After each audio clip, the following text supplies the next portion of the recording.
আমরা প্রমাণ করতে চাই, ঢাকা ৯ আসন থেকেই প্রমাণ করতে চাই যে রাজনীতি ভিন্নভাবে করা যায় এবং ভিন্নভাবেও অর্থ ও পেশি শক্তির বাইরে গিয়ে নির্বাচনে জেতা সম্ভব।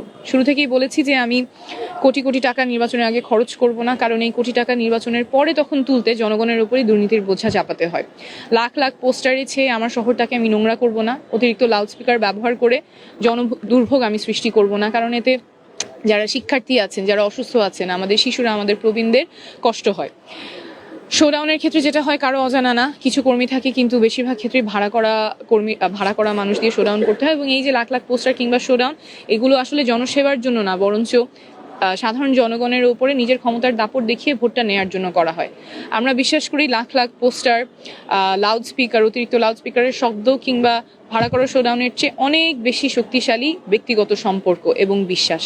তাই আমাদের আহ্বান থাকবে, যারা এই নতুন রাজনীতি দেখতে চান, বাংলাদেশের নতুন রাজনীতির উত্থান দেখতে চান, আপনাদের পরিচিত ঢাকা ৯-এর ভোটারদেরকে এই কথাগুলো বলবেন। আপনাদের পরিচিত ৫ জনকে যদি আপনারা এই নতুন রাজনীতির পক্ষে আনতে পারেন, আপনি আমি মিলেই রাজনীতিটাকে পাল্টাবো, ঢাকা ৯ আসন থেকেই পাল্টাবো।